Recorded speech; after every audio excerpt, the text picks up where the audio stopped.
Hello मेरे प्यारे बच्चों, क्या हाल चाल। बढ़िया साहब। तो कैसे हो मेरे बब्बर शेर और शेरनियों। उम्मीद है आप सभी एकदम मस्त होंगे, स्वस्थ होंगे और जबरदस्त तरीके से अपनी तैयारी भी कर रहे होंगे। और आपकी तैयारी में चार चांद लगाने के लिए हाजिर हैं एक मजेदार सेशन के साथ। प्यारे बच्चों, हम केमिस्ट्री में सीरीज को कंटिन्यू रखते हुए आज के इस वीडियो में तीसरे चैप्टर रासायनिक बल गतिकी के एक और बेहद इंपॉर्टेंट टॉपिक का निपटारा करने वाले हैं, जो कि नया ऐड हुआ है। जब नया सिलेबस जारी हुआ था तभी इसको ऐड किया गया था। हम बात कर रहे हैं आर्हेनियस समीकरण के बारे में। बहुत पहले था, बीच में हटा दिया, फिर ले दिया। ठीक है भैया, तो टॉपिक काफी इंपॉर्टेंट है बोर्ड एग्जाम के नजरिए से। तो आज हम आर्हेनियस समीकरण को समझेंगे और साथ ही इसके लघुगणकीय रूप को, इसका लॉगरिथम फॉर्म क्या होता है वो बहुत ज्यादा पूछा जाता है। इस टॉपिक के बारे में बात करें, ये भी भैया या तो 3 नंबर में आएगा या फिर बच्चों 4 नंबर का। और बहुत बच्चों को ये टॉपिक कठिन लगता है, बोलते हैं सर इसका डेरिवेशन नहीं निकलता। अरे काहे नहीं निकलता, हम है ना। चलिए आज एकदम चुटकियों में इसको हम निकालेंगे। तो देखिए आर्हेनियस समीकरण होता क्या है भैया। नाम है आर्हेनियस समीकरण। आर्हेनियस जो कि बात कर लें, स्वांटे आर्हेनियस वैज्ञानिक का नाम है भैया। तो आर्हेनियस ने क्या किया कि समांगी गैसीय अभिक्रियाओं में ताप में परिवर्तन के कारण जो अभिक्रिया के वेग स्थिरांक में जो परिवर्तन होता है, उस परिवर्तन को एक समीकरण द्वारा इन्होंने दिखा दिया कि इसमें वेग स्थिरांक में कितना परिवर्तन होता है। उस समीकरण का नाम ही रख दिया क्या चीज भैया, आर्हेनियस समीकरण। देखिए पहले में ऐसे ही होता था भैया, अगर न्यूटन ने नियम का खोज किया, न्यूटन के नियम हो गया। फैराडे ने किया, कुछ फैराडे का नियम हो गया। कूलाम ने किया, कूलाम का नियम हो गया। ठीक है ना। ओम ने किया, ओम का नियम हो गया। तो भैया वैज्ञानिक के नाम पर ही हैं। तो यहां पर भी है आर्हेनियस समीकरण। तो हमने बताया ना आर्हेनियस समीकरण क्या होता है। तो आर्हेनियस नामक वैज्ञानिक ने समांगी गैसीय अभिक्रियाओं में ताप में परिवर्तन के कारण वेग स्थिरांक में होने वाले परिवर्तन को एक समीकरण के द्वारा क्या किया भैया, दिखाया। उस समीकरण को ही नाम दे दिया आर्हेनियस समीकरण। चलिए बच्चों, पहले हम लिख लेते हैं भैया इसकी डेफिनेशन बबुआ, फिर उसके बाद चलते हैं लॉगरिथम फॉर्म में। तो लिखेंगे आर्हेनियस नामक वैज्ञानिक ने, देखिए कहीं कहीं आर्हेनियस लिखा होता है, कहीं आर्हीनियस, तो इसके बारे में कंफ्यूज मत होना। आर्हेनियस या आर्हीनियस नामक वैज्ञानिक ने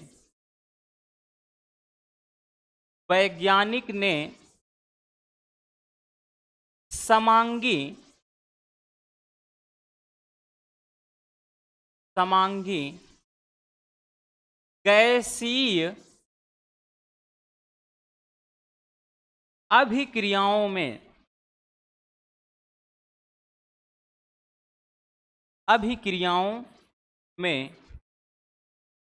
ताप में परिवर्तन के कारण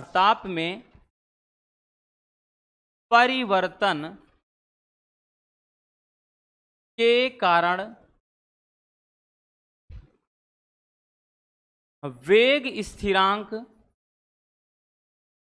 ताप में परिवर्तन के कारण वेग स्थिरांक, जिसको के से दर्शाते हैं भैया, वेग स्थिरांक में होने वाले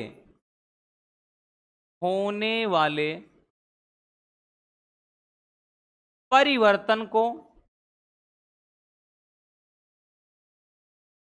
एक समीकरण के द्वारा दर्शाया। को एक समीकरण द्वारा दर्शाया, जिसे आर्हेनियस समीकरण कहते हैं। जिसे आर्हेनियस समीकरण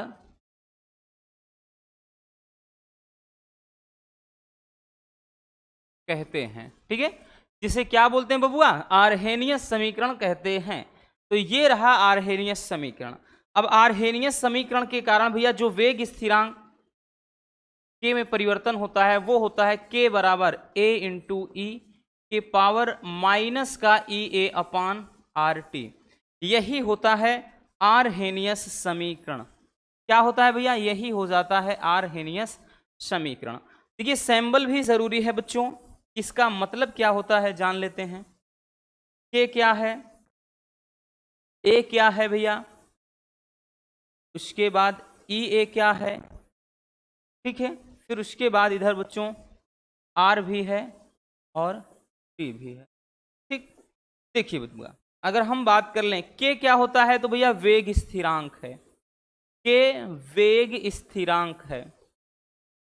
क्योंकि बच्चों अगर 2 नंबर में पूछेगा तो ऐसे पूछेगा, आर्हेनियस समीकरण को उपयुक्त प्रतीकों के साथ लिखिए, ठीक है, तो ऐसे वेग स्थिरांक।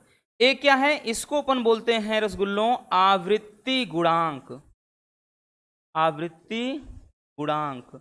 ई ए क्या है, तो ये है बबुआ सक्रियण ऊर्जा, सक्रियण ऊर्जा।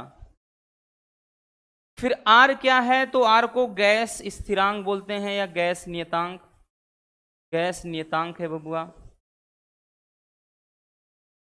फिर उसके बाद टी क्या है, तो ये ताप को दर्शाता है, ठीक।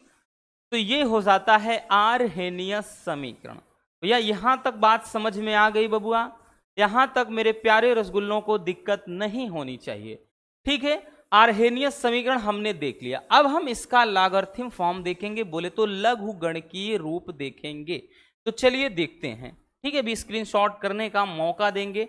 अब हम देखते हैं आर्हेनियस समीकरण का लघुगणकीय रूप।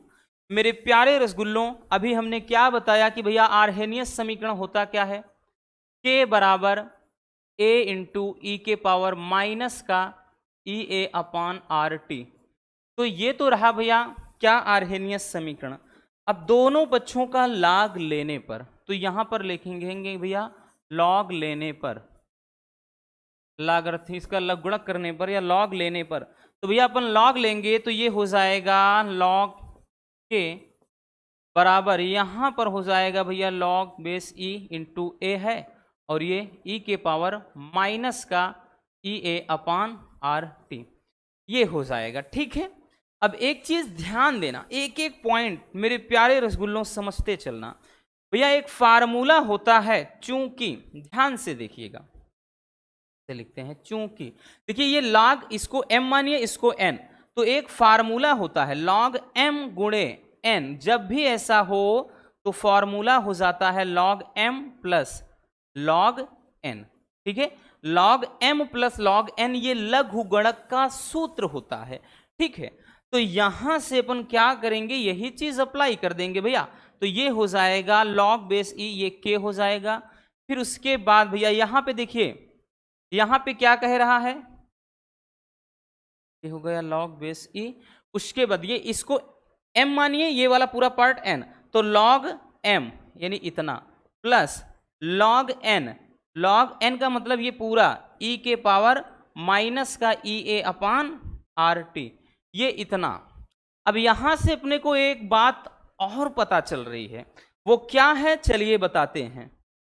भैया यहां से एक फार्मूला और लग रहा है, log m के घात n, तो एक फार्मूला होता है जब भी log m के घात n हो, तो मेरे प्यारे रसगुल्लों ध्यान देना, घात आगे आ जाता है n log m हो जाता है, ये फार्मूला हो जाता है, ठीक है, n log m हो जाता है। अब वही चीज हम करेंगे, ध्यान से देखिएगा। अब यहां पे इसको m मानिए इसके घात n, तो ये वाला पार्ट आगे आएगा, तो एक बार फिर से ये पूरा उतारेंगे, ये हो जाएगा log बेस e के बराबर, इधर तो log बेस e ये a है ही। अब हमने बताया ना कि m के घात जब n हो तो ये घात वाला आगे आ जाएगा, तो भैया ये चिन्ह माइनस है, तो माइनस का ये ई ए अपान आर टी बच्चों इधर आ जाएगा, और यहां पे log बेस e और यहां केवल e बच जाएगा, देखिए यहां है ना, क्योंकि n log m होता है तो इसको n मानेंगे आगे आ जाएगा, इसको m माने हैं तो यहां पर पूरा ये प्लेस हो जाएगा। अब बच्चों यहां पे एक चीज और ध्यान देना बबुआ, क्योंकि जब भी कोई भी बराबर हो log बेस e और e है तो वैल्यू 1, यानी जैसे इस तरह से हो log बेस 10 हो यहाँ 10 हो तो मान 1, याद रखना, ठीक है, बेस बराबर हो तब, तो यहां से भैया ये इसका मान भी 1 हो जाएगा, तो बचेगा क्या, ये हो जाएगा log बेस e, फिर ये k हो गया बराबर, यहां पर भी log बेस e ये a है माइनस का ये केवल ई ए अपान आर टी, ठीक, ये इतना रहा। अब इसको लॉग बेस ई है, लॉग बेस 10 के फॉर्म में अगर हम कन्वर्ट करेंगे तो बच्चों इसको जब कन्वर्ट करेंगे तो लॉग बेस 10 ये के हो जाएगा बराबर, यहां पे लॉग बेस ये 10 हो गया भैया, ये ए है, एक मिनट कहा है, ये लॉग बेस ये 10 ए हो गया, और माइनस का भैया ध्यान देना ये ई ए अपान 2.303 आर टी लग जाएगा। क्यों लग जाएगा? क्योंकि याद रखना जब भी log base E into x हो इसका मान 2.303 लॉग बेस 10 इंटू एक्स ये हो जाता है।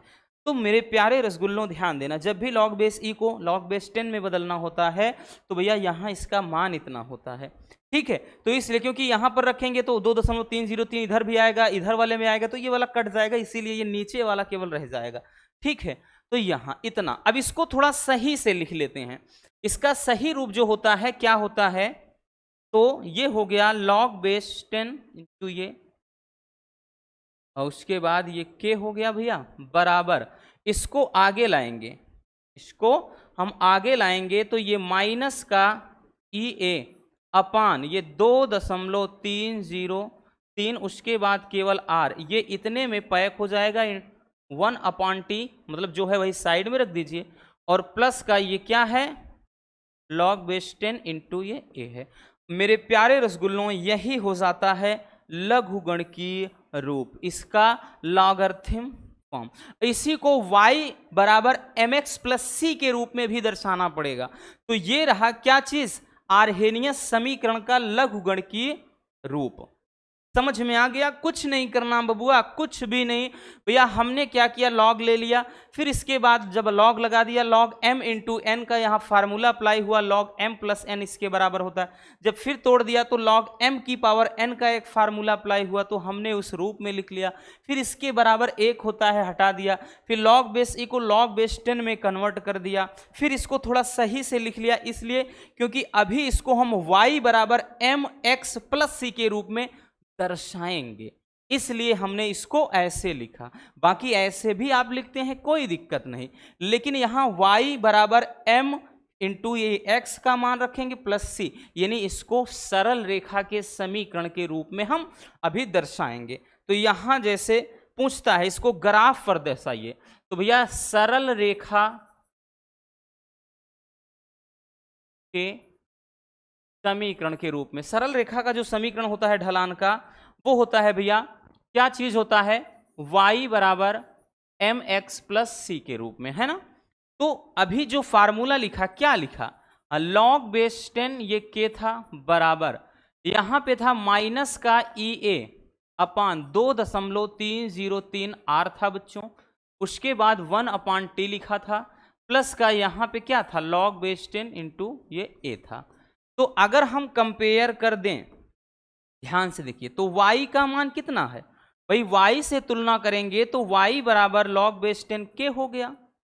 इसी तरह m का मान अगर हम तुलना करेंगे भैया ढलान से, m के स्थान पे तो माइनस का ई ए अपान 2.303 आर हो गया बच्चों, है ना। अब उसके बाद भैया, उसके बाद x की जगह पर अगर देखेंगे तो 1/t, x का मान 1/t रहा। फिर उसके बाद c का मान देखेंगे तो c के स्थान पे ये जो ढलान है कितना आया है, ये मतलब अंतःखंड कितना आया है लॉग बेस 10, और ये a आया है। अब इसको जब सरल रेखा का जो भाई, अगर हम सरल रेखा के ग्राफ पे दर्शाएंगे, ध्यान से समझिएगा, अब जब हम इसको ग्राफ पे दर्शाएंगे भैया, चलिए ग्राफ पे दर्शाते हैं इसको। जब हम ग्राफ पे दर्शाएंगे इस तरह से, अब देखिए इस तरह से अगर हम इसको ग्राफ पे दर्शाते हैं, ग्राफ पर जब दर्शाएंगे तो ध्यान से समझिए, ये कौन सा अक्ष है, x अक्ष, ये कौन सा है भैया, y अक्ष। तो यहां पर क्या कर रहा है कि y बराबर mx प्लस सी के रूप में, तो y का मान क्या है भाई, ये y अक्ष है। अब जो y अक्ष है ना, y अक्ष पे जो वैल्यू रखेंगे y पे कौन सा होगा, तो ये होगा log बेस 10 के, ये y वाला हो गया। y बराबर m, m मतलब क्या होता है, ये ढलान, ढलान कितना है भैया, तो माइनस का EA अपान 2.303 R हो गया, है ना। m फिर x है, ये x अक्ष है तो x का 1/t है बच्चों, ठीक है। अब उसके बाद लॉग, ये जो c का मान है लॉग बेस a, तो इसको बोलते हैं अंतःखंड। तो भैया अंतःखंड कितना है, अंतःखंड के बारे में बात कर लें बबुआ, तो अंतःखंड है लॉग बेस 10a, ठीक है, ये हो जाएगा इसका अंतःखंड। तो भैया ये हमने क्या किया, इस पर इसको दर्शा दिया, ठीक है। तो ये रहा क्या चीज, सरल रेखा का वक्र। तो यहां पे इसको एक ग्राफ पे भी दर्शाने के लिए बोलेगा, तो ध्यान देना भैया, ये ग्राफ पे हमने इसको दर्शा दिया, ठीक है। तो टॉपिक बहुत ज्यादा डिफिकल्ट नहीं है, बस एक बार दो बार आप रिवीजन करेंगे तो चीजें रिवीजन से ही आसान होती हैं।